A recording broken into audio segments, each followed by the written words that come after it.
Today, I'm bringing you an interpretation of a truly authentic Hawking quotations. This book is Hawking's final work, a collection of his thoughts during the last phase of his life, titled Brief Answers to the Big Questions. Before we get started, please click on the subscribe button below to stay updated and support Daily Book Dive. Hawking's theories are often difficult for the average person to fully comprehend. Yet this does not prevent him from being a great and renowned scientist. Many young people, including myself, have had the seed of scientific curiosity planted in our hearts because of Hawking. He demonstrated a striking contrast.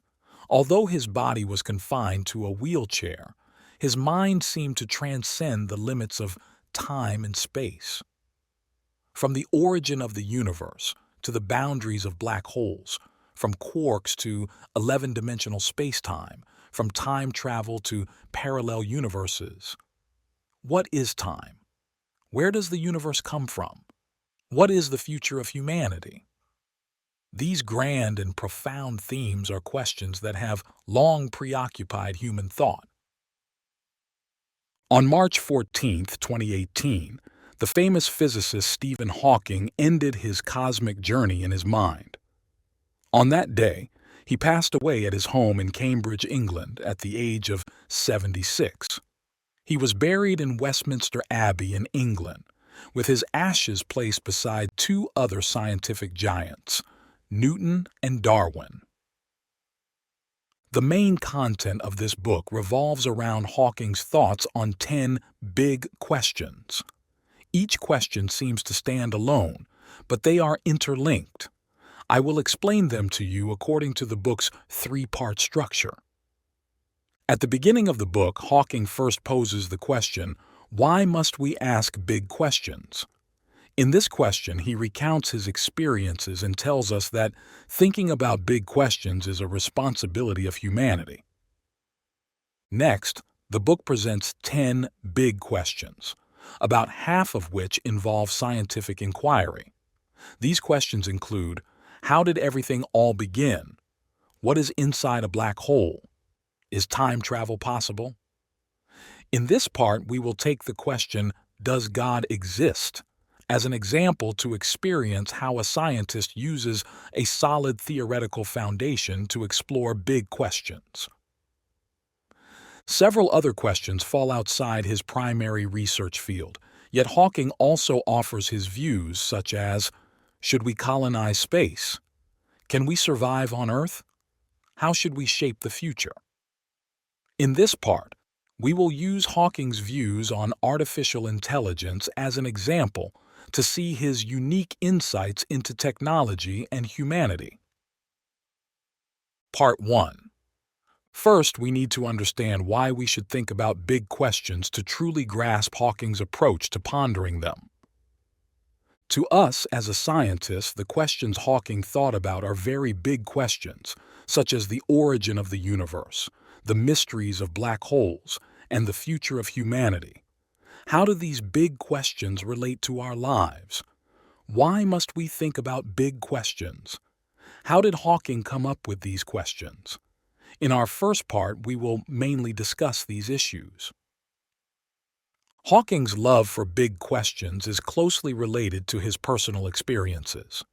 We all know that Hawking suffered from a severe motor neuron disease, where the nerve cells in his brain and spinal cord degenerated, causing him to lose motor ability. However, you might not know that Hawking was diagnosed with this disease suddenly in his early 20s while pursuing his PhD. At his most desperate moment, his mood became very low because he might not even live to finish his doctorate, making it seem meaningless to continue his research. This was extremely disheartening, but soon after, Hawking found that his condition had stabilized somewhat. It was because he had seen a glimmer of hope after despair that Hawking began to treat each day as a reward, cherishing everything and devoting himself fully to scientific research. One of the most touching stories in this book is when Hawking mentioned that in his youth, due to his illness, He had difficulty moving. A process that takes us a few seconds, like getting into bed, was a very arduous process for him, taking a long time. But he didn't just sit idle. He used this time to think and ponder. One day, just like Archimedes in the bathtub suddenly understanding the principle of buoyancy, he suddenly figured out an important theory about black holes. One could say that Hawking truly devoted his limited life entirely to thinking about big questions with persistence and courage. However, not all scientists are willing to face truly big questions, as thinking about them can seem impractical and even make one appear foolish. But Hawking never worried about seeming foolish. In this book, Hawking recounts a small story between him and his youngest son. His son wanted to ask him a question: are there many tiny universes scattered around us? But he was worried that this question might sound too foolish. Hawking encouraged his son to never fear new ideas. And now we know that the idea of many tiny universes contains the embryonic form of the hypothesis of the multiverse, which we often see as parallel universes in science fiction movies. Before Hawking passed away, his last paper was related to the theory of parallel universes. Theoretical explorations based on hypotheses might seem like mere paper talk because these theories lack experimental observation results for support and may never be observable, lacking the so-called seeing is believing aspect. But such theories plant a seed on the path to the ultimate theory. Posing such questions and thinking about them often opens the way for future generations. When Hawking was contemplating the origin of the universe and the mysteries of black holes during his PhD, there was no mature cosmology as an independent discipline, only astronomy. Over the following decades, technological advancements made observational equipment more advanced, and many important observations were published. More satellites and telescopes were launched into space, ushering us into the golden age of cosmology. You'll find that Hawking seemed to have foreseen all of this long ago. The seeds he planted had grown into towering trees, continuously pushing science forward. Hawking's friend, Kip Thorne, who won the 2017 Nobel Prize in Physics for gravitational waves, commented on Hawking, saying, "Newton gave us answers, but Hawking left us with questions." The questions Hawking raised have driven scientific breakthroughs for decades. What about those who do not conduct research? Do big questions have nothing to do with us? Not at all. As an ordinary person, thinking about big questions is equally significant. Mastering different ways of thinking from various disciplines can prevent us from being biased and give us multiple cognitive tools to tackle problems. Thinking about big questions is an excellent mental exercise because they often have multiple facets. A big scientific question like gene editing isn't just a scientific issue. It also impacts society and culture. A British scholar once pointed out that modern intellectual life is divided into two cultures, science and humanities. We often see that many scientists lack humanities, knowledge, and social science understanding, while some humanities professors might know nothing about science. This is dangerous. Hawking frequently warned about this danger. If scientific progress isn't restrained by humanistic spirit, civilization might disappear within 1,000 years. For us, thinking about big questions can train our minds, blending science and humanities perfectly. To summarize the first part, despite the many inconveniences brought to Hawking's life by his illness, it didn't stop his pursuit of science and curiosity about big questions. Hawking's experience teaches us not to worry about seeming foolish when pondering big questions, as these thoughts can push scientific progress and human development. Thinking about big questions allows us to reassess our responsibilities from a human perspective and better coordinate science and humanities. Part 2. Next, let's see how the scientific giant Hawking approaches the question, does God exist, from a scientific perspective? Let's first look at Hawking's answer. In this book, Hawking, as a world-class scientist, gives a clear answer when faced with the question of God. He says, "I think the simplest explanation is that there is no God. No one created the universe and no one directs our fate. This led me to a profound realization. There is probably no heaven and no afterlife." Hawking's answer contrasts sharply with the scientists of Newton's time. We know that Newton was a devout Christian throughout his life, producing more theological works than scientific ones. Newton's faith in religion stemmed from the belief that Christianity could provide a holistic explanation for the world, offering a fundamental answer when science hit a dead end. For example, in Newton's time, he discovered gravity, explaining why apples fall from trees. But where did gravity come from? Newton couldn't explain this and believed it was God's doing. In that era, scientists generally believed that God was the first mover. Now, in Hawking's era, we can re-examine the first mover issue. To find the first mover, we must trace everything back to the origin of the universe, the origin of matter, energy, and space-time. Regarding the origin of the universe, the scientific community currently widely accepts the Big Bang theory. The Big Bang refers to the event around 13.82 billion years ago when the universe began from an extremely dense and hot initial state, rapidly expanding to its current state. Hawking himself was a leading figure in Big Bang cosmology. In Hawking's time, with the discovery of cosmic expansion and microwave background radiation, the Big Bang theory was no longer a purely theoretical concept, but gained increasing observational evidence. Many scientists instinctively avoid discussing the origin of the universe because pursuing history inevitably leads to the moment of birth. The Big Bang seems to establish a possibility for God's existence, an issue beyond the scope of science. Therefore, many scientists instinctively avoid such fundamental questions, fearing it might collapse the entire scientific framework. However, Hawking did not shy away from this issue.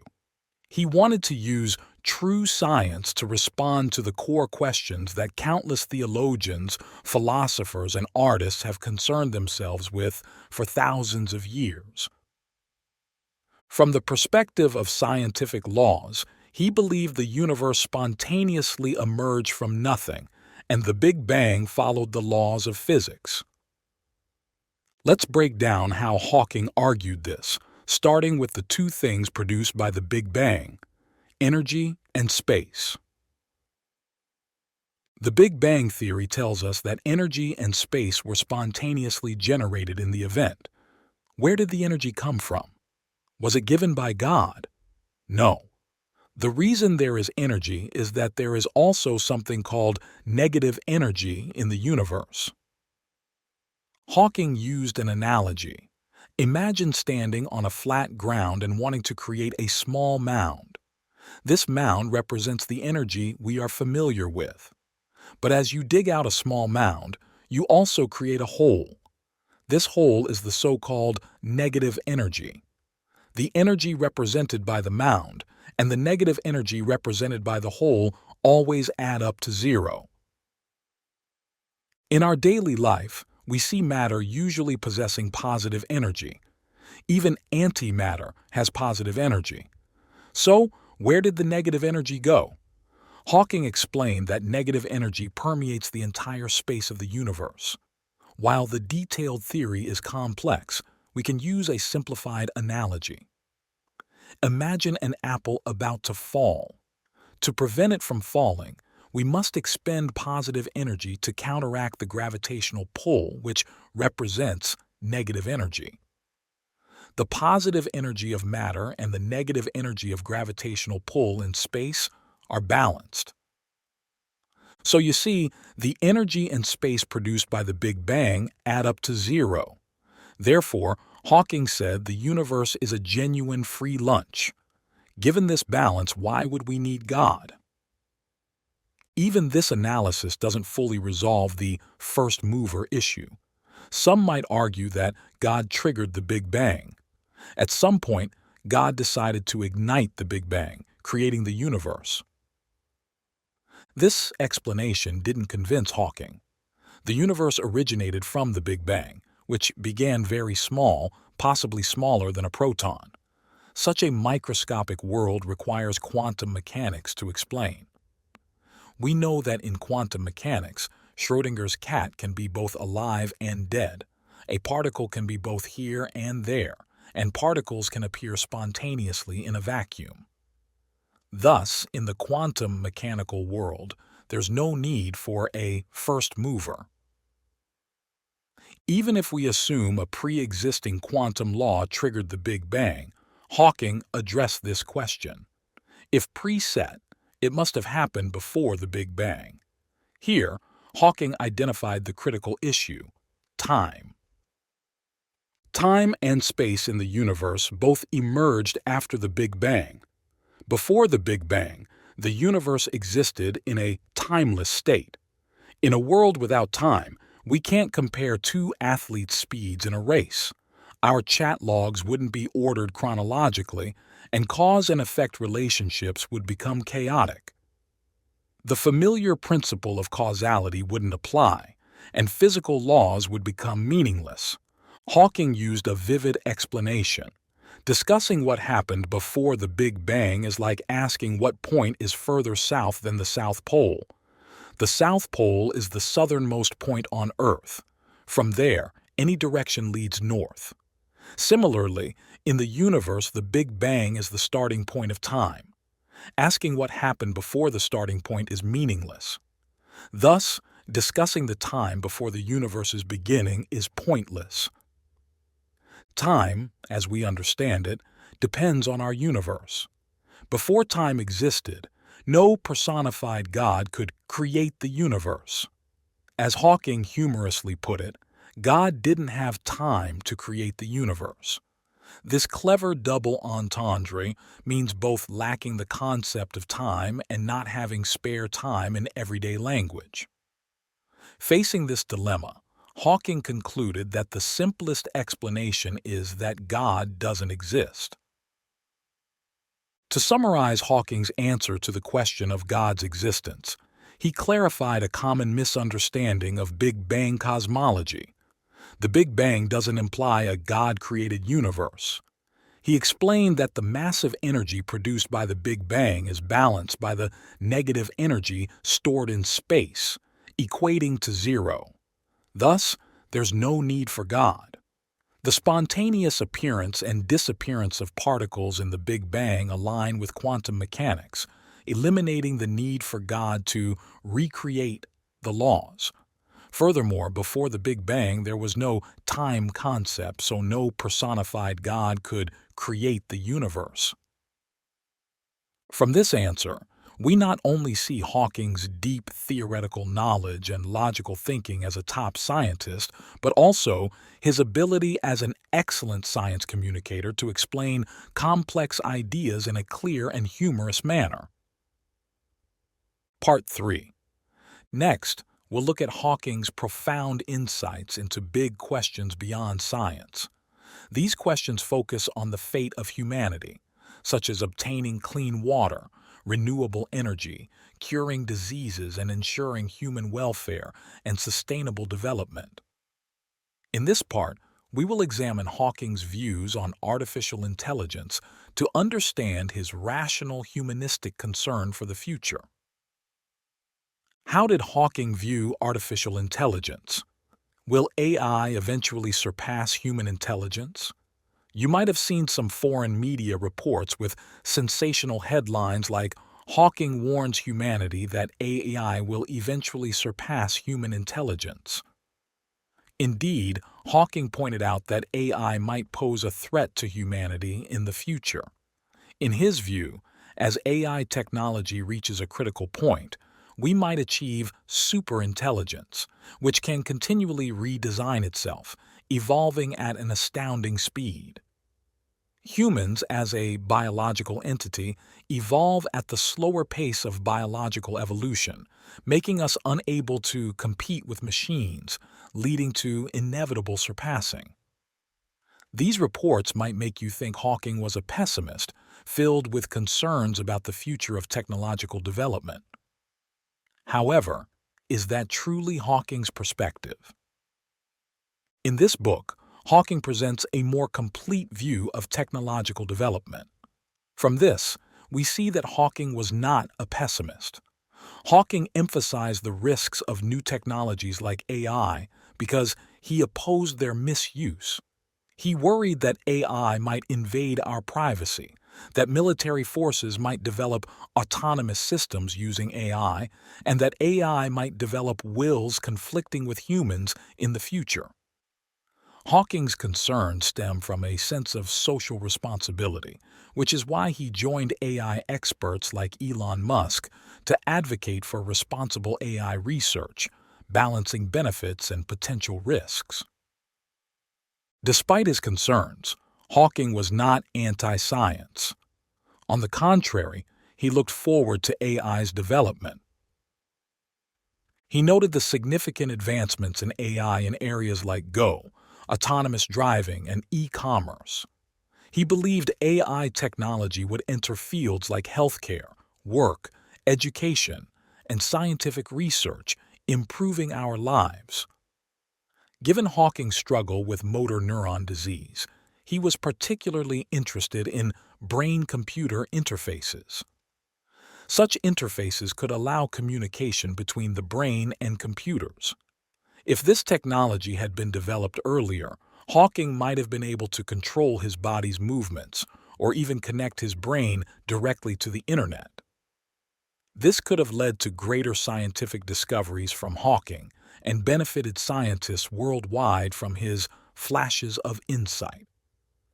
Therefore, Hawking mentioned in his book that he was not pessimistic about AI's future. He believed that with awareness of potential risks, humans could work harmoniously with AI. From this perspective, you'll find that Hawking's attitude towards technological development was positive, and previous reports might have been overly sensational. Moreover, Hawking had even grander and more radical visions for humanity's future. In his view, humanity has no future without leaving Earth, so we must value space exploration and find other survival possibilities in the universe. As a biological entity, human evolution depends on genetic mutations, which have limited speed and complexity. Such humans will struggle to adapt to the diverse environments of the universe. How can humanity increase its complexity and adapt to the universe's environment? Hawking believed that sending machines is easier than sending humans. These machines represent another form of life and might ultimately replace us. This imaginative idea goes beyond the competition between humans and machines, suggesting that machines could take on humanity's future mission, evolving with us to explore the boundless universe. Hawking's imagination didn't stop there. He also foresaw that humans would evolve like machines. He predicted that humans would use genetic editing techniques to continuously modify their genes, which might raise ethical issues. However, observing human nature, he made a bold prediction. Genetically modified humans are inevitable in the long run. If humans continuously reshape themselves through genetic editing, we might become entirely different from today's humans. This vision contrasts with the future depicted in science fiction movies, which often lack imagination. These movies assume that, while technology advances rapidly, future humans will look much like us.